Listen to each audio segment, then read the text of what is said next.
ஓம் சாந்தி 24/5/2024 காலை முரளி. ஓம் சாந்தி. பாப்தாதா மதுபன். சிவபாபா பிரம்மா உடலில் அவதரித்து நமக்கு ஆசிரியராகி பாடம் எடுக்க வந்திருக்கார். நம்ம எல்லாம் இறை மாணவர்கள். இன்றைய அவருடைய மகா வாக்கியத்தை நம்ம கேட்கலாம். பாபா இன்றைக்கி என்ன சொல்கிறாருன்னா, இனிமையான குழந்தைகளே, ஆத்ம அபிமானியாகிய தந்தை உங்களுக்கு ஆத்ம அபிமானி ஆகுங்கள் என்ற பாடத்தை கற்பிக்கின்றார். உங்களுடைய முயற்சி தேக அபிமானத்தை விட வேண்டும் சொல்லி பாபா சொல்கிறாங்க. பாபா அவர் எப்பயுமே ஆத்ம அபிமானியாக இருக்கிறாரு. நம்மளை ஆத்ம அபிமானி ஆக்கிறதுக்காக பாடத்தை கற்பிக்க வந்திருக்கிறாரு. இப்போது நம்மளுடைய முயற்சி என்னென்னா, இந்த தேகம்னு நினச்சிட்ருக்கோம் இல்லையா, அதை விட்டுருங்கன்னு சொல்கிறாரு. கேள்வி: தேக அபிமானியாக ஆவதின் மூலம் எந்த முதல் வியாதி உருவாகிறது சொல்லி பாபா கேட்குறாங்க. தேக அபிமானியாக ஆகிறதுனால ஒரு வியாதி வருது. அது என்ன வியாதி? பதில் பெயர் ரூபத்தின் வியாதி ஆகும் சொல்லி பாபா சொல்கிறாரு. பெயர் ரூபத்தில் மாட்டிக்கிறோம் இல்லையா, அந்த உடலை பார்த்து அந்த உடல் தான் அவங்கன்னு நினச்சிக்கிறோம். அவங்க மேலே ஒரு மோகம், பற்று இப்படிலாம் வந்துடுது இல்லையா. இந்த வியாதி தான் விகாரியாக நம்மளை மாற்றி விடுகிறது சொல்லி சொல்கிறார். ஆகையினால் ஆத்ம அபிமானியாகி இருப்பதற்கான பயிற்சியை செய்யுங்கள் என்று கூறுகின்றார். இப்போ அடிக்கடி நான் ஆத்மா மற்றவர்களை பார்க்கும் போதும் நெற்றி பூர்வத்தில் அவங்கள ஆத்மா, என்னுடைய சகோதரன், அந்த பயிற்சி செய்யுங்கன்னு சொல்கிறாரு. இந்த சரீரத்தின் மீது உங்களுடைய பற்று இருக்கக்கூடாது சொல்லி பாபா சொல்கிறாங்க. நம்ம அந்த தேகம் மீது பற்று வைக்கக்கூடாது. ஏன்னா அந்த தேகம் போயிடும் இல்லையா, ஒரு நம்ம உடலுமே போயிடும், நம்மளுமே இந்த உடலை விட்டு போகணும். மற்றவர்களும் நம்ம கூட இருந்தவங்க எல்லாருமே ஒவ்வொருத்தவங்களாம் போயிட்டு தானே இருக்காங்க. அந்த தேகம் மேலே நம்ம ஏன் பற்று வைக்கணும்? ஆத்மா தான் அழிவற்றது. தேகம் என்றைக்காக இருந்தாலும் அழிஞ்சிடும். அதனால் அதுமாரி பற்று வைக்காதீங்கன்னு சொல்கிறாரு. தேகத்தின் பற்றை விட்டு ஒரு பாபாவை நினைவு செய்தீர்கள் என்றால் தூய்மையாகி விடுவீர்கள் சொல்லி பாபா சொல்கிறாரு. இப்போ இங்கே இருக்கிறவங்க எந்த தேகதாரியும் நினைக்காம ஒரு பாபாவை மட்டும் நினைவு செய்யும் போது தூய்மையாயிடுவீங்கன்னு சொல்கிறாரு. பாபா உங்களை வாழ்க்கை பந்தனத்திலிருந்து ஜீவன் முக்தர்களாக மாறுவதற்கான யுக்தியை கூறுகின்றார் சொல்லி சொல்கிறார். ஏன்னா நம்ம இவ்வளோ நாள் 63 ஜென்மங்களாக இந்த பிறப்பு சூழலை மாட்டிக்கிட்டோம். எதனாலனா இந்த தேகம்னு நம்ம நினச்சிக்கிட்டு பந்தனத்தில் சிக்கிக்கிட்டோம். இப்போ நம்ம உடலில் இருந்தாலும் முக்தி அடைந்த நிலையில் நமக்கு வாழ்வதற்காக யுக்தியை பாபா சொல்கிறாரு. இதுதான் படிப்பாகும் சொல்லி பாபா சொல்கிறாரு. ஓம் சாந்தி. ஆத்ம அபிமானியாக அல்லது தேக அபிமானியாகி அமருங்கள் சொல்லி பாபா சொல்கிறாரு. தேகி அபிமானியாகி அமர சொல்கிறாரு. பாபா சொல்கிறாங்க, யாரை நினைவு செய்ய வேண்டும்? நம்ம இப்போ ஆத்மாபிமானியாகி யாரை நினைவு செய்யணும்? பாபாவை சொல்லி சொல்கிறாரு. பாபாவை தவிர வேறு யாரையும் நினைவு செய்யக்கூடாது. பாபாவிடமிருந்து எல்லைக்கு அப்பாற்பட்ட ஆஸ்தி கிடைக்கிறது என்றால் அவரை தான் நினைவு செய்ய வேண்டும் சொல்லி பாபா சொல்கிறாரு. எப்போது எல்லைக்கு அப்பாற்பட்ட பாபா ஆத்மாபிமானியாகுங்கள் என்று புரிய வைக்கின்றார். தேக அபிமானத்தை விட்டு கொண்டே செல்லுங்கள் சொல்லி பாபா சொல்கிறாரு. அரை கல்பம் நீங்கள் தேக அபிமானிகளாக இருக்கிறீர்கள், பிறகு அரை கல்பம் ஆத்மாபிமானியாக இருக்க வேண்டும் சொல்லி சொல்கிறாரு. இனிமேல் நம்ம சத்தியுகம் திரேதாயுகத்தில் ஆத்மாபிமானியாக மாறணும்னு சொல்கிறாரு. உண்மையிலே சத்தியுகம் திரேதாயில் நீங்கள் ஆத்மாபிமானிகளாக தான் இருந்தீர்கள். அங்கே நாம் ஆத்மா என்று தெரிந்திருக்கிறது. இப்போது இந்த சரீரம் வயதாகிவிட்டது, அதனை இப்போது விடுகிறோம். இதை மாற்ற வேண்டும். பாம்பு மாதிரி, அது பாம்பு பழைய தோலை விடுற மாதிரி நம்மளும் அந்த விடணும் சொல்லி அங்கே நமக்கு அந்த ஞானம் இருக்கும். நீங்கள் கூட பழைய சரீரத்தை விட்டு மற்றொரு சரீரத்தில் பிரவேசமாகின்றீர்கள் சொல்லி பாபா சொல்கிறாரு. ஆகையினால் நீங்கள் இப்போது ஆத்மாபிமானியாக ஆக வேண்டும்.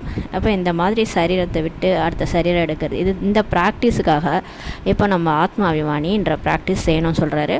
யார் ஆத்மாபிமானியாக ஆக்குவது? நம்மளை யார் இந்த மாதிரி ஆக்கிறது? சாதாரண மனிதர்கள் அந்த மாதிரி ஆக்குறாங்களா? இல்லை, பாபா இறைவரே வந்திருக்கிறாரு.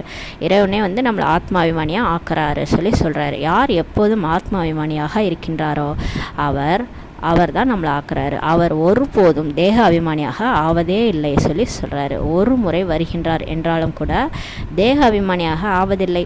கல்பத்தில் ஒரு தடவை தான் வராரு, இருந்தாலும் அவர் தேக அபிமானத்தில் வந்துடுறது இல்லையா. ஏனென்றால் இந்த சரீரம் வேறுடையோடது கடனாக வாங்கியிருக்கின்றார் சொல்லி சொல்கிறார். இந்த பிரம்மா பாபாவுடைய சரீரம் அவருடையது, அந்த பிரம்மா ஆத்மாவினுடையது. அதையே நான் கடனாக தான் வாங்கியிருக்கிறேன் சொல்லி சொல்கிறாரு. இந்த சரீரத்தின் மீது அவருக்கு பற்றே இருப்பதில்லை. பிரம்மா பாபா சரீரம் மீது கூட சிவபாபாவுக்கு பற்றே இருப்பதில்லை சொல்லி சொல்கிறாரு. கடன் வாங்குபவர்களுக்கு பற்றே இருப்பதில்லை. பாபா இப்போ ஒரு உண்மையை சொல்கிறாரு பாருங்கள். இந்த கடன் வாங்குறவங்களுக்கு அந்த காசு யாருடைய கடனோ தானே, யாருடையது தானே வாங்கியிருக்கிறாங்க, அது மேலே பற்றே இருக்காதுன்னு சொல்கிறாரு பாருங்களேன். கடன் கொடுத்தவங்களுக்கு தான் அப்படியே நெஞ்சம் பதறும். கடன் கொடுத்தார் நெஞ்சம் போலான்னு சொல்லுவாங்க ஒரு பழமொழி. அந்த கடன் வாங்குறவங்களுக்கு அந்த அளவுக்கு அந்த இது இருக்காது. அந்த மாதிரி பாபா சொல்கிறாரு, நான் லோனாக எடுத்து வந்திருக்கிறேன் இல்லையா, அதனால் எனக்கு இந்த உடல் மீது பற்றே இல்லை சொல்லி சொல்கிறாரு. இந்த சரீரத்தை விட வேண்டும் என்பதை தெரிந்திருக்கின்றார். அது சிவபாபாவும் அந்த பிரம்மா பாபாவும் சரி சரீரத்தை விட வேண்டும்ட்டு புரிஞ்சிருக்கிறாங்க. நான் தான் வந்து குழந்தைகளாக உங்களை தூய்மையாக்குகின்றேன் என்று பாபா புரிய வைக்கின்றார். இப்போ கடவுளே வந்து தான் நம்மளை தூய்மையாக்குறாரு. நீங்கள் சதோ பிரதானமாக இருந்தீர்கள், பிறகு தமோ பிரதானமாக ஆகியிருக்கின்றீர்கள். பிறகு இப்போது தூய்மையாக்குவதற்காக உங்களுக்கு என்னோட யோகம் கற்று தருகின்றேன்னு சொல்லி பாபா சொல்கிறார். அப்போ நம்மளை தூய்மையாக்கிறதுக்காக அவரோட யோகம் சொல்லி தருகிறார்.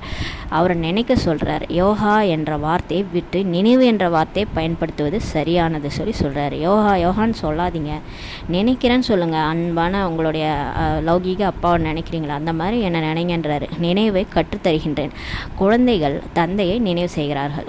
சாதாரணமாக லௌகீக குழந்தைகள் லௌகீக அப்பாவை நினைவு செய்கிறாங்க. இப்போது நீங்களும் கூட பாபாவை நினைவு செய்ய வேண்டும். ஆத்மா தான் நினைவு செய்கிறது சொல்லி சொல்கிறார்.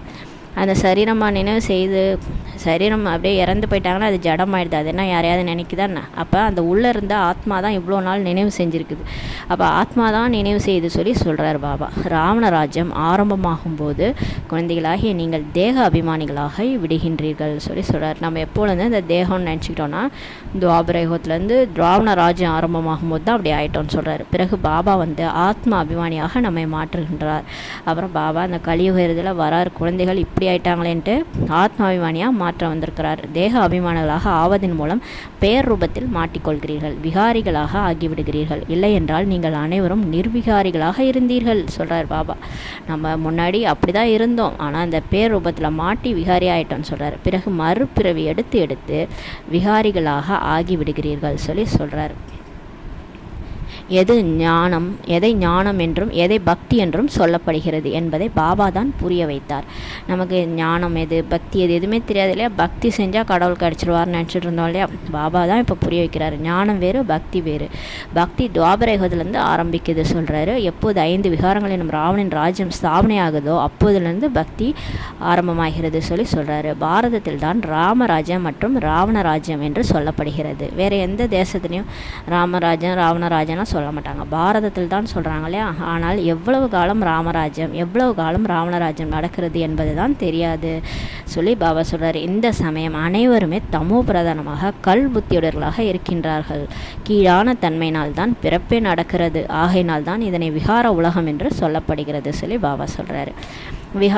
விகார முறையில் தானே இங்கே குழந்தைய பிறக்குது, அதனால தான் இது விகார உலகம் சொல்லி சொல்கிறாரு. புதிய உலகம் மற்றும் பழைய உலகத்திற்கும் இரவு பகலுக்கு உண்டான வித்தியாசமே இருக்கிறது சொல்லி சொல்கிறாரு. புதிய உலகத்தில் பாரதம் மட்டும்தான் இருந்துச்சு. பாரதத்தை போல தூய்மையான கண்டம் வேறு எதுவுமே ஆக முடியாது. அதே மாதிரி பாரதத்தை போல தூய்மை இழந்ததாக வேறு எதுவுமே ஆக முடியாது சொல்லி பாபா சொல்கிறாரு. எது தூய்மையாக இருந்ததோ அதுதான் பிறகு தூய்மையற்றதாக ஆகுது சொல்லி பாபா சொல்கிறாரு. அவர்களே மீண்டும் தூய்மை அடைகின்றனர். தேவி தேவதைகள் தூய்மையாக இருந்தார்கள் என்பதை நீங்கள் தெரிந்துள்ளீர்கள். பிறகு மறுபிறவி எடுத்து தூய்மையற்றவர்களாக ஆகிவிட்டார்கள் சொல்லி பாபா சொல்கிறார். அனைவரையும் விட அதிக பிறவிகளும் இவர்கள் தான் எடுக்கிறார்கள். இந்த தேவதைகளாக நடித்தவங்க தான் அதிக பிறவி நடிக்கிறாங்கன்னு சொல்லி சொல்கிறாரு. பாபா புரிய வைக்கின்றார். நான் நிறைய பிறவிகளின் கடைசி பிறவிகள் அதிலும் கடைசியில் வருகின்றேன் சொல்லி பாபா சொல்கிறார். இந்த முதல் நம்பரில் இருப்பவர் தான் 84 பிறகுகளை முடித்து வானப்பிரஸ்தத்தில் வருகின்றார். இவர் தான் கிருஷ்ணராக நடித்தவர். முதல் நம்பரில் இருந்தவர் இந்த பிரம்மா பாபா. அவருடைய கடைசியிலும் கடைசி வானப்பிரஸ்த 60 வயசில் அவர் வந்து இவர் உடலில் பிரவேசம் செய்கிறார். நான் அப்போது பிரவேசம் செய்கின்றேன் என்று சொல்கின்றார். பாபாவே சொல்கிறாரு. திருமூர்த்தி பிரம்மா விஷ்ணு சங்கர் கூட இருக்கின்றனர், ஆனால் யாருக்குமே தெரியாது சொல்லி பாபா சொல்கிறாரு. ஏனென்றால் தமோ பிரதானமாக இருக்கின்றார் அல்லவா, எல்லாருமே தமோ பிரதானமாக இருக்கிறாங்க, அதனால தான் அவங்களுக்கு புரியல சொல்கிறாரு. யாருடைய வரலாறும் எந்த மனிதர்களுக்குமே தெரியவில்லை சொல்லி பாபா சொல்கிறாரு. பூஜை செய்கிறார்கள், ஆனால் அனைத்தும் கண்மூடித்தனமானது சொல்லி பாபா சொல்கிறாங்க. நம்ம பூஜை செய்கிறோம் இல்லையா, நம்ம கூட பூஜை பண்ணிட்டு தான் வந்தோம். நிறைய பக்தி மார்க்கத்தின் படங்கள்லாம் வச்சுருந்தோம். பிரம்மா விஷ்ணு சங்கர், இந்த தேவதைகள் வந்து விநாயகர், அந்த மாதிரி லக்ஷ்மி சரஸ்வதி. ஆனால் அவங்களுடைய என்ன வரலாறு எதுவுமே தெரியாமலேயே கண்மூடித்தனமாக பக்தி செஞ்சுட்டு இருந்தோம்னு சொல்லி சொல்கிறார். பக்தி பிராமணர்களுடைய இரவு மற்றும் சத்தியுகம் திரேதாயுகம்ன்றது பிராமணர்களுடைய பகலாகும் சொல்லி பாபா சொல்கிறாரு. இப்போது பிரம்மா பிரஜாபிதாவாக இருக்கின்றார் என்றால் கண்டிப்பாக அவருடைய குழந்தைகளும் இருப்பார்கள் அல்லவா. பிரஜானா மக்களின் தந்தைன்னும் போது அவருடைய மக்களும் இருப்பாங்க இல்லையா, குழந்தைகளும் இருப்பார்கள் அல்லவா சொல்லி சொல்கிறாரு. பிராமணர்களின் குலம் இருக்கிறது, ராஜ்யம் இல்லை என்பது புரிய வைக்கப்பட்டுள்ளது சொல்லி சொல்கிறாரு. பிராமணர்களின் ராஜ்யம் கிடையாது, பிராமணர்களுடைய குலம் இருக்கிறது சொல்லி பாபா சொல்கிறாரு. பிராமணர்கள் உயர்ந்தவர்கள், உச்சி குடுமி போன்றவர்கள், குடுமி பார்ப்பதற்கும் தெரிகிறது சொல்லி பாபா சொல்கிறாரு. இப்போ குடுமியாக நம்ம தான் இருக்கிறோம், நம்மளை தான் பாபா வந்து விஷக்கடல்லேருந்து பிடிச்சி இழுக்கிறாரு. குடுமி வந்து பார்ப்பதற்கு தெரியுது சொல்லி சொல்கிறார். கற்பிக்கக்கூடியவர் உயர்ந்ததிலும் உயர்ந்த பரம்பிதா பரமாத்மா சிவன் ஆவார். அவருடைய பெயர் ஒன்றுதான். ஆனால் பக்தி மார்க்கத்தில் அளவற்ற பெயர்கள் வைத்து விட்டனர். போலோநாத், பபுல்நாத்னு எவ்வளோ பெயர்கள் வச்சுருக்காங்க. பாபா சொல்கிறாரு, பக்தி மார்க்கத்தில் பகட்டு அதிகமாகி விடுகிறது. எவ்வளவு சித்திரங்கள், எவ்வளவு கோயில்கள், யஞங்கள், தவம், தானம், புண்ணியம் போன்றவைகள் செய்கிறார்கள். பக்தி மார்க்கத்தில் எல்லாம் வாயாலே, வெளியில் தான் பகட்டு தான் ஜாஸ்தியாக இருக்கும். ஓம் நம சிவாயன்னுவாங்க, எல்லா பெயர்களையும் உச்சரிப்பாங்க, ஒரே சத்தம் அப்படியெல்லாம் இருக்கும். பிறகு பக்தியின் மூலம் பகவானை கிடைக்கின்றார் என்று கூறுகிறார்கள். அவங்க சொல்கிறாங்க, நாங்கள் இந்த பக்தி செய்கிறோம், இதன் மூலமாகவே எங்களுக்கு கடவுள் கிடைப்பார்னு சொல்கிறாங்க. யாருக்கு கிடைக்கின்றார்? யார் முதல் வருகிறார்களோ அவர்கள்தான் முதல் பக்தியை ஆரம்பிக்கின்றனர் சொல்லி பாபா சொல்கிறாங்க. யார் பிராமணனிலிருந்து தேவதையாக ஆகின்றார்களோ அவர்கள்தான் எப்படி ராஜா ராணியோ அப்படி பிரஜைகளும். சர்வ குணங்களும் நிறைந்தவர்கள், 16 கலைகள் முழுமையாக விகாரமற்றவர்களாக, அகிம்சையை முதன்மையாக கொண்ட தேவி தேவதா தர்மத்தர்களாக இருந்தனர் சொல்லி இப்போ பாபா நமக்கு புரிய வைக்கிறாங்க.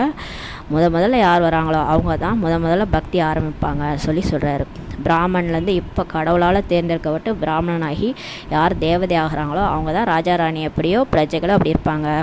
எல்லாருமே சர்வ குணங்கள் நிறைந்தவர்களா, 16 கலைகள் சம்பூர்ணமானவங்களா, முழுமையாக விகாரமற்றவர்களா, அகிம்சையே முதன்மையாக கொண்ட தேவி தேவதை தர்மத்தர்களாக இருந்தாங்க. அவங்க தான் பக்தியை ஆரம்பித்தாங்க. அவங்களுக்கு தான் கடவுள் முதல்ல கிடைக்கிறாருன்னு சொல்லி பாபா சொல்கிறார்.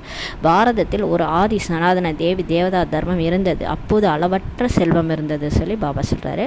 பாபா இப்போ நமக்கு நினைவூட்டுகின்றார். முதலில் தேவி தேவதா தர்மத்தை சார்ந்தவர்கள் தான் 84 பிறவி எடுக்கின்றீர்கள் சொல்லி சொல்கிறாரு.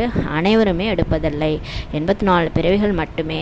ஆனால் பிறகு 84 லட்சம் பிறவிகள்னு சொல்லிட்டாங்க. 84 லட்சம் உயிரினங்களில் கடவுள் படைச்சார். ஆனால் இவங்க மனிதர்களே இத்தனை பிறவி எடுத்து வராங்க, கல்லாகி புல்லாகி பூண்டாகின்னு சொல்லிட்டாங்க. ஆனால் மனித ஆத்மா மனித பிறவி தான் எடுக்கும், மற்ற ஆத்மாலாம் மற்ற பிறவி தான் எடுக்கும், விலங்கு ஆத்மாலாம் விலங்கு பிறவி தான் எடுக்கும். ஆனால் இதை வந்து புரிஞ்சிக்கல. எந்த விதை போடுறோமோ அந்த மரம் தான் முளைக்கும். ஆனால் இதை வந்து மனிதர்கள் புரிஞ்சிக்கல. மூட நம்பிக்கையில் 84 லட்சம் பிறவின்னு சொல்லிட்டாங்கன்னு சொல்லி சொல்கிறாரு. கல்பத்தின் ஆயுளும் கூட லட்சக்கணக்கான ஆண்டுகள்ன்ட்டு சொல்லிட்டாங்க சாஸ்திரத்தில் சொல்லி சொல்கிறாரு.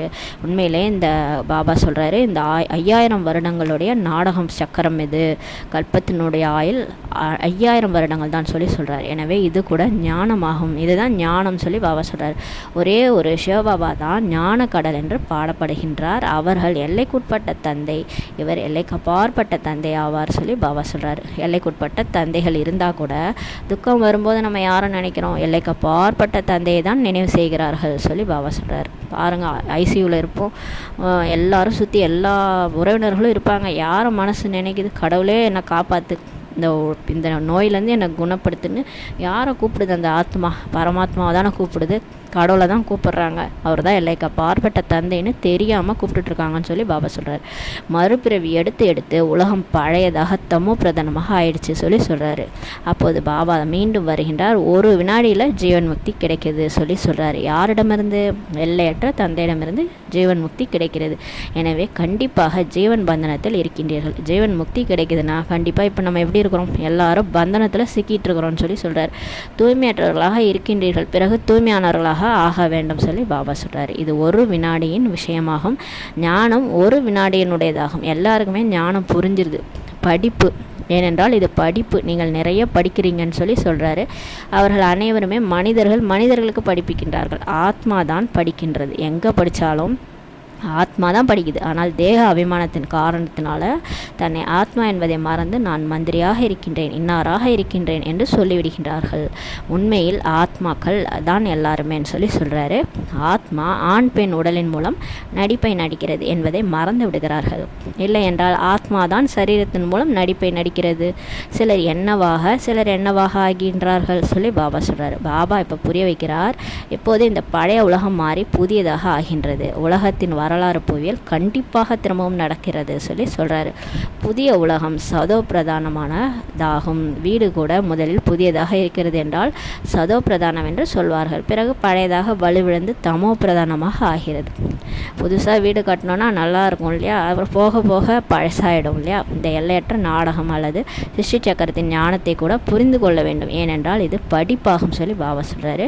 இது பக்தி கிடையாது. பக்தியில் எந்த ஏம் ஆப்ஜெக்டும் கிடையாது. பக்தியில் படிப்பு என்று சொல்வதில்லை. அதை பக்தியை படிப்புன்னே சொல்ல மாட்டோம். ஏனென்றால் பக்தியில் குறிக்கோளே இருப்பதில்லை சொல்லி சொல்கிறாரு. பிறவியாக வேத சாஸ்திரம் போன்றவர்களை படித்து கொண்டே இருங்கள். அதுதான் பக்தியில். இங்கே உலகம் மாற வேண்டும். சத்தியுகம் திரேதாவில் பக்தியே கிடையாது. ஏன்னா பக்தி துவாபர யுகத்திலிருந்து தான் ஆரம்பமாகிறது சொல்லி சொல்கிறார். ஆக இதை பாபா அமர்ந்து ஆன்மீக குழந்தைகளுக்கு புரிய வைக்கின்றார். யார் ஆத்மானு புரிஞ்சிருக்கிறாங்களோ அவங்களுக்கு தான் இந்த விஷயங்கள்லாம் புரியும்னு சொல்லி சொல்கிறார். இதனை ஆன்மீக ஞானம் என்றே சொல்லப்படுகிறது. ஆன்மீக ஞானத்தை யார் கற்றுக் கொடுப்பார்கள்? பரம ஆத்மா, அதாவது பரமாத்மா தான் கற்றுக் கொடுப்பார் சொல்லி பாபா சொல்கிறார். அவர் அனைவருக்குமானவர் அல்லவா. பாருங்கள், கடவுள் எல்லாருக்கும் தானே. லௌகீக தந்தையை ஒருபோதும் பரமபிதா என்று சொல்ல மாட்டார்கள் சொல்லி பாபா சொல்கிறாரு. யாராவது நம்ம சாதாரண இந்த சரீரத்தினுடைய அப்பாவை பரம்பிதான்னு சொல்ல முடியுமா? இல்லை இல்லையா. பரலௌகிகமானவரை தான் பரம்பிதா என்று சொல்லப்படுகிறது. அவர் பரந்தாமத்தில் வசிக்கக்கூடியவர். பாபாவை ஹே காட், ஹே ஈஸ்வரா என்றெல்லாம் நினைவு செய்கிறார்கள். உண்மையில் அவருடைய பெயர் ஒன்றுதான் ஆகும். ஆனால் பக்தியில் அநேக பெயர்கள் கொடுத்து விட்டார்கள். பக்தி அதிகமாக பரவியிருக்கிறது.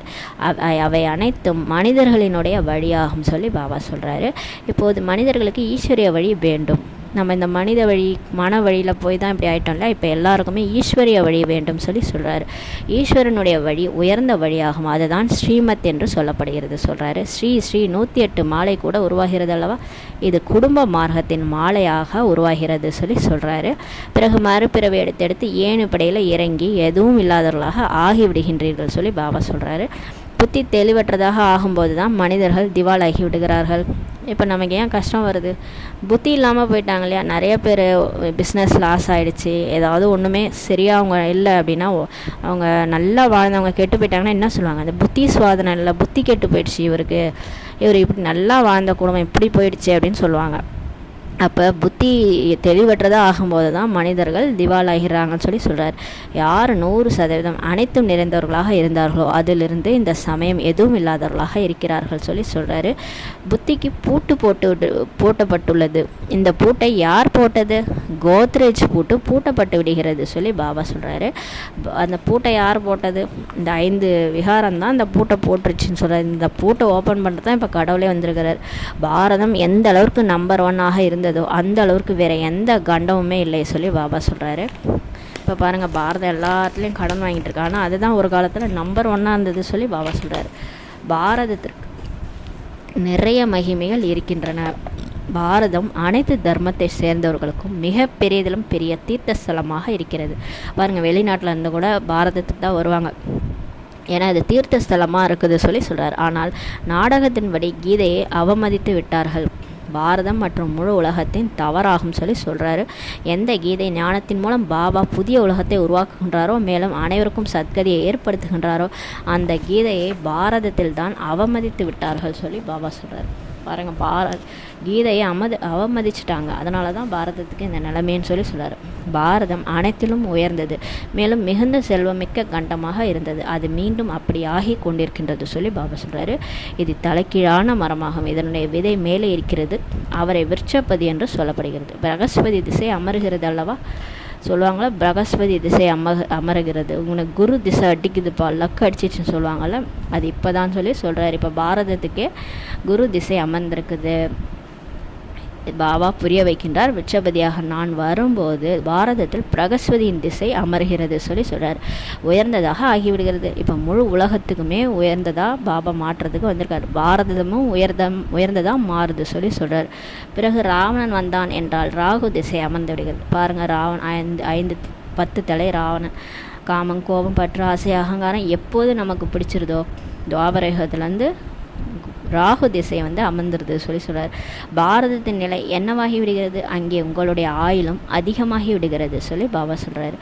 சொர்க்கத்தில் நம்ம ஆயுளும் அதிகமாக இருக்கும். ஏனென்றால் நம்ம தூய்மையாக இருக்கின்றீர்கள் சொல்லி சொல்கிறாரு. அரை கல்பம் நீங்கள் 21 பிறவிகள் இருக்கின்றீர்கள்.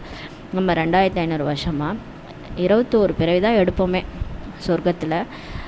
150 வருடம் ஆயுளோடு நம்ம இருப்போம், ஆரோக்கியமாக செல்வம் மிகுந்தவர்களாக இருப்போம். மீதி அரைக்கல்பம் போகியாக ஆவறதுனால நம்ம தேக உணர்வில் போகியாக ஆவறதுனால ஆயுளும் கூட குறைஞ்சிடுது சொல்லி சொல்கிறாரு. பிறகு நீங்கள் 63 பிறவிகள் எடுக்கிறீங்கன்னு சொல்லி பாபா சொல்கிறாரு. 63 பிறவிகள், அந்த 21 பிறவி துவாபர யுகத்தில், கலியுகத்தில் 42 பிறவிகள் எடுக்கிறோம் சொல்லி சொல்கிறார். இது யார் ஆரம்பத்துலேருந்து நடிக்கிறாங்களோ அவங்களுக்கு தான் பாபா சொல்லியிருக்காரு. இப்போது பாபா புரிய வைக்கின்றார், சதோ பிரதானமாக ஆக வேண்டும். இப்போ நம்ம சதோ பிரதானமாக ஆகணும். ஆகையினால் என்னை மட்டும் நினைவு செய்யுங்கள் சொல்லி பாபா சொல்கிறாங்க. அனைத்து தர்மத்தை சேர்ந்தவர்களும் இந்த சமயத்தில் தமோ பிரதானமாக இருக்கின்றார்கள் சொல்லி பாபா சொல்கிறாரு. இப்போ பாருங்கள், பாபா மட்டும் நினைக்கணும். இப்போ எல்லாருமே தமோ பிரதானமாக ஆயிட்டாங்கன்னு சொல்லி பாபா சொல்கிறாரு. நீங்கள் அனைவருக்கும் இந்த ஞானத்தை கொடுக்கலாம். நீங்கள் தாராளமாக போய் சொல்லுங்கள், நீங்கள்லாம் ஆத்மா, நம்மளுடைய அப்பா பரம்பிதா பரமாத்மா, இந்த ஞானத்தை சொல்லலாம். யார் ரொம்ப ஆர்வமாக கேட்குறாங்களோ அவங்களுக்கு முழு ஞானத்தையுமே சொல்லிடலான்னு சொல்லி சொல்கிறாரு. ஆத்மாக்களின் தந்தை ஒருவரே ஆவார். எல்லா ஆத்மாக்களுடைய அப்பா ஒருத்தர் தான், கடவுள் ஒருத்தர் தான். அனைவரும் சகோதரர்கள் தான். ஏனென்றால் ஆத்மாக்களாகிய நாம் அனைவரும் ஒரு தந்தையினுடைய குழந்தைகள் ஆவோம் சொல்லி பாபா சொல்கிறாங்க. இந்துக்களும் முஸ்லிம்களும் சகோதரர்கள் தான் என்று என்னவோ சொல்கிறார்கள், ஆனால் அர்த்தம் தெரிந்திருக்கவில்லை சொல்லி சொல்கிறார். அவங்களாம் சொல்லிக்கிறாங்க நம்ம எல்லாம் சகோதரர்கள், ஆனால் எப்படி நம்மளாம் சகோதரர்கள்னு அவங்க அர்த்தமே புரிஞ்சிக்கலன்னு சொல்லி சொல்கிறார். ஆத்மா சரி என்று சொல்கிறது. அனைத்து சகோதரர்களின் தந்தை ஒருவர் ஆவார். பெரிய தந்தை தான் ஆசி கொடுக்க வேண்டும் சொல்லி பாபா சொல்கிறாரு. அவர் தான் நம்ம அப்பா, அவர் தான் ஆசி கொடுக்கணும். அவர் பாரதத்தில் தான் வருகின்றார். சிவ ஜெயந்தி கூட கொண்டாடுகிறார்கள் அல்லவா? ஏன் கொண்டாடுறாங்க? கடவுள் அப்போ இங்கே தானே வந்திருக்கிறாரு. ஆனால் அவர் எப்போது வந்தார் என்பது யாருக்குமே தெரியாது சொல்லி பாபா சொல்கிறார். உங்களுடைய யுத்தம் இந்த 5 விகாரங்களோடு ஆகும். நம்ம போய் வெளியில் யார்கிட்டையும் சண்டை போட போகிறதில்ல.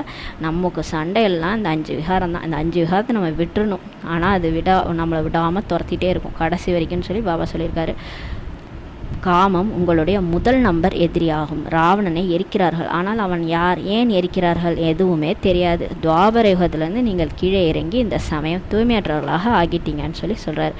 ஒரு புறம் சிவபாபாவை நினைத்து பூஜிக்கிறீங்க, மற்றொரு புறம் அவரை சர்வவியாபி என்று சொல்கிறீர்கள். யார் உங்களை உலகத்திற்கே எஜமானர்களாக மாற்றினாரோ அவரை நீங்கள் மாயின் மயக்கத்திற்குள்ளாகி திட்டுகிறீர்கள் சொல்லி பாபா சொல்கிறார். பாருங்க, ஒரு புறம் எப்படியெல்லாம் நினச்சி பூஜிக்கிறீங்க, இன்னொரு புகம் அவர் கல்லிலும் இருக்கிறாரு, முள்ளிலும் இருக்கிறாரு, சர்வ வியாபி, எங்கேயும் வியாபிச்சுக்கிறாருன்னு சொல்லிட்டீங்க. பாருங்களேன், மாயையில் மயக்கத்தில் போய் இப்படிலாம் திட்டுறீங்கன்னு சொல்லி சொல்கிறாரு.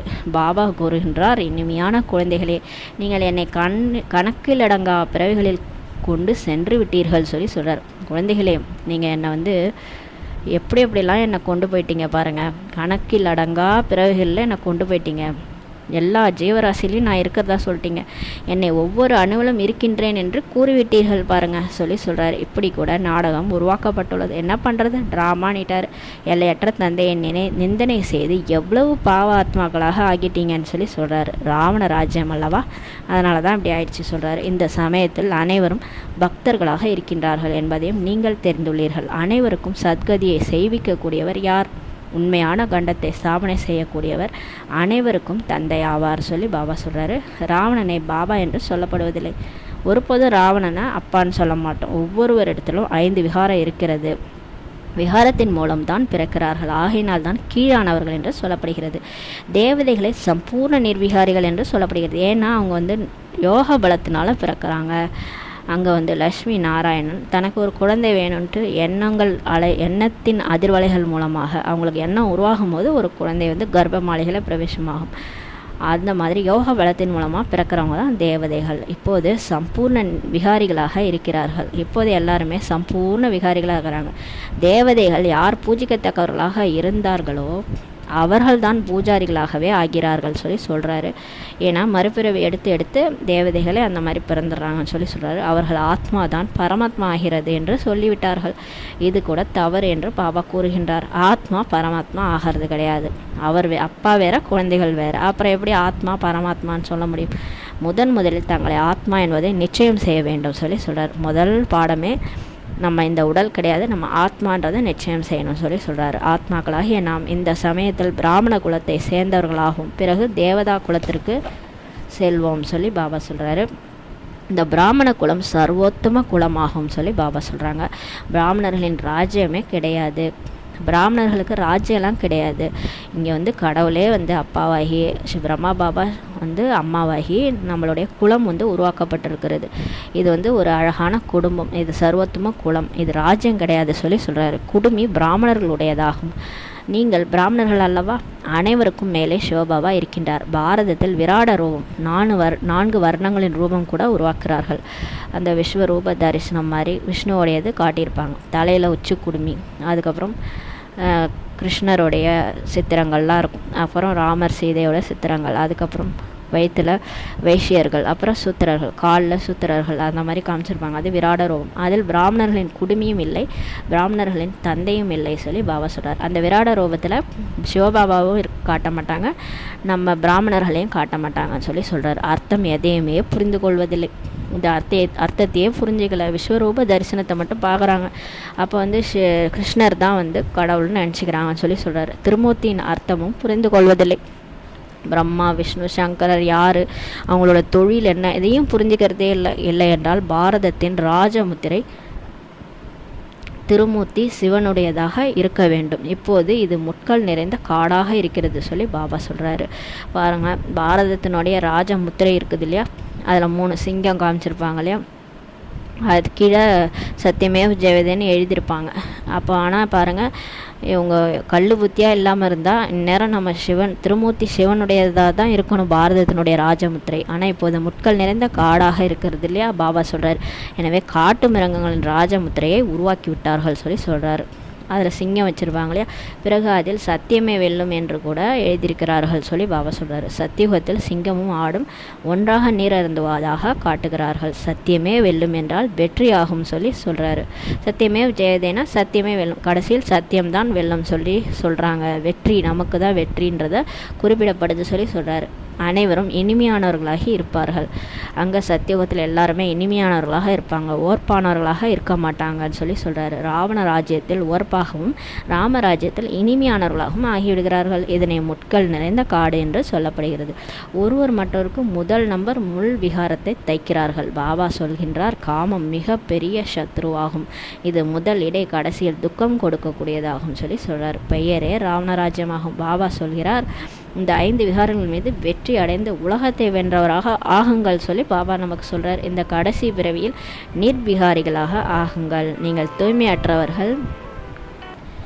தூய்மையற்றவர்கள் தமோ பிரதானமாக ஆகியுள்ளீர்கள், பிறகு சதோ பிரதானமாக தூய்மையானவர்களாக ஆகுங்கள் சொல்லி பாபா சொல்கிறாரு. கங்கை ஒன்றும் தூய்மையற்றவர்களை தூய்மையாக்குவது இல்லை. சரீரத்தின் அழுக்கை வீட்டில் தண்ணீரின் மூலம் கூட நீக்க முடியும். சரீரத்தில் உள்ள அழுக்கை நம்ம வீட்டை குளிச்சாலே போயிடும். கங்கையில் போய் குளிக்கணும்னு கூட அவசியம் கிடையாது. கங்கையில் குளித்தா ஆத்மா பாவனமாகாது, ஆத்மா எங்கேயுமே சுத்தமாக முடியாது சொல்லி சொல்கிறாரு. பக்தி மார்க்கத்தில் எவ்வளவு அதிகமான குருமார்கள் இருக்கிறார்கள். சத்குரு ஒருவரே சத்கதியை சேவிக்கக்கூடியவர். ஒரே பரம்பிதா பரமாத்மா, பரம தந்தை, பரம டீச்சர், பரம சத்குருவாகவும் இருக்கின்றார். அவர்தான் உங்களுக்கு சிருஷ்டியின் முதல் இடை கடைசி ஞானத்தை சொல்கின்றார் சொல்லி பாபா சொல்கிறாரு. நல்லது. இனிமையான காணாமல் போய் கண்டெடுக்கப்பட்ட செல்ல குழந்தைகளுக்கு தாயும் தந்தையுமாகிய பாப் தாதாவின் அன்பு நினைவுகளும் காலை வணக்கமும். ஆன்மீக குழந்தைகளுக்கு ஆன்மீக தாய் தந்தை நமஸ்காரம். நாம் ஆன்மீக குழந்தைகள் ஆன்மீக தாய் தந்தைக்கு நமஸ்காரம். பாபா தாரணைக்கான முக்கிய சாரம். ஃபர்ஸ்ட் பாயிண்ட், சதோ பிரதானம் ஆவதற்கு பாபாவை தவிர வேறு யாரையுமே நினைவு செய்யக்கூடாது. ஆத்மாபிமானியாக ஆவதற்காக பயிற்சி செய்ய வேண்டும் சொல்லி பாபா சொல்கிறாங்க. நம்ம தூய்மையாக போகணும், ஃபஸ்ட் கிளாஸாக போய் ஃபஸ்ட்டு நம்பரில் பிறப்பெடுக்கணும். சத்தியுகத்தில்னா பாபாவை தவிர வேறு யாரையுமே எந்த தேகதாரியுமே நினைக்கக்கூடாது. ஆத்மா அபிமானி ஆகிறதுக்காக பயிற்சி செய்யணும். 2வது பாயிண்ட்டு, அனைவரிடமும் இனிமையானவர்களாக ஆகியிருக்க வேண்டும். இந்த கடைசி பிறவியில் விகாரங்களின் மீது வெற்றி அடைந்து உலகத்தை வென்றவர்களாக ஆக வேண்டும் சொல்லி பாபா சொல்கிறாங்க. வரதானம், தந்தையின் குடைநெடில் சதா மகிழ்ச்சியின் அனுபவம் செய்யக்கூடிய மற்றும் சேவிக்கக்கூடிய விசேஷ ஆத்மா ஆகுகின்ற வரதானம் பாபா கொடுக்குறாங்க. தந்தையின் குடைநெல் எங்கே இருக்குதோ அங்கே மாயாவிடமிருந்து சதா பாதுகாப்பு இருக்கும். பாபா எப்பயுமே பகவான் சிவபாபா நம்ம தலைக்கு மேலே குடைநெலாக இருக்கிறாருன்னா அங்கே மாயாட்டேருந்து நம்ம பாதுகாப்பாக இருக்கலாம் சொல்லி பாபா சொல்கிறாரு. அதான் அந்த பரமசிவன் கழுத்திலிருந்து பாம்பு கேட்டது, பாம்புகிட்ட கருடன் சொல்லும். நீ இருக்கிற இடத்துல இருந்தீன்னா நீ பாதுகாப்பாக இருப்பேன்ட்டு. அது மாதிரி நம்ம அவருடைய கழுத்தில் இருக்கிற வரைக்கும் நம்ம பாதுகாப்பு, அதை சொல்கிறார். குடைக்குள் மாயையே வர முடியாது சொல்கிறாரு. கடின உழைப்புலேருந்து தானாகவே தூர விலகி விடுவீர்கள். நீங்கள் எப்போ பார்த்தாலும் பாபாவே நினச்சிட்டு இருந்தீங்கன்னா கடின உழைப்பே இருக்காது, தானாகவே நீங்கள் தூர விலகிடுவீங்கன்னு சொல்கிறாரு. மகிழ்ச்சியாக இருப்பீர்கள், ஏனெனில் கடின உழைப்பு மகிழ்ச்சி நடுவும் செய்ய விடுவது கிடையாது. ரொம்ப கஷ்டப்பட்டு பாபா நினச்சோன்னா அந்த மகிழ்ச்சியே இருக்காது சொல்கிறார். ஈஸியாக சகஜமாக பாபா என் கூடவே இருக்கார், என் தலைக்கு மேலே இருக்கிறாரு, குடைநிழலாக இருக்கிறாருன்னு அனுபவம் பண்ணும்போது கடின உழைப்பே போயிடும்னு சொல்கிறாரு. குடைக்குள் இருக்கும் விசேஷ ஆத்மாக்கள் உயர்ந்த படிப்பு படித்தாலும் கூட மகிழ்ச்சியாக இருப்பார்கள் சொல்கிறார். ஏனெனில் நான் கல்பத்திற்கும் வெற்றியாளன் தேர்ச்சி அடைந்து விட்டேன் என்ற நிச்சயம் அவர்களிடம் இருக்கும் பாபா சொல்கிறார். எனவே சதா மகிழ்ச்சியாக இருங்கள், மேலும் மகிழ்ச்சியாக இருக்கும் செய்தி மற்றவர்களுக்கு கொடுத்து கொண்டே இருங்கள் சொல்கிறார். நீங்களும் மகிழ்ச்சியாக இருங்க, எல்லார்கிட்டையும் சொல்லுங்கள், நான் நல்லா இருக்கேன், நான் மகிழ்ச்சியாக இருக்கேன், நீங்களும் மகிழ்ச்சியாக இருங்க, குஷியாக இருங்க, பாபாவை நினச்சிட்டு குஷியாக இருங்கன்னு சொல்லுங்கள். இதுவே சேவையாகும் பாபா சொல்கிறாரு. ஸ்லோகன்: யார் நாடகத்தின் ரகசியத்தை அறியவில்லையோ அவர்களே கோபப்படுவர் பாபா சொல்கிறார். எல்லாமே நடக்கிறது ட்ராமா படி நடக்குது. பாபா சொல்லிட்டாரு, ஒவ்வொன்றுமே ட்ராமா படி நடக்குது. அப்போ நீங்கள் அதில் கஷ்டப்படுறதோ கவலைப்படுறதோ அழுவதோ தேவை கிடையாது சொல்லிட்டார் பாபா. ஆனால் அந்த நாடக ரகசியத்தை புரிஞ்சிக்காதவங்க கண்டிப்பாக கோவப்படுவாங்க. எனக்கு ஏன் இப்படி ஆச்சு, எனக்கு மட்டும் ட்ராமாவில் இப்படி ஆச்சு, எனக்கு கடவுள் ஏன் இப்படி சோதிக்கிறாரு அப்படின்னு சொல்லிட்டு அந்த ரகசியத்தை புரியாதவங்க தான் கோபப்படுவாங்கன்னு பாபா சொல்கிறாங்க. ஓம் சாந்தி. நன்றி பாபா, நன்றி ட்ராமா, நன்றி பரிவாரம். ஓம் சாந்தி.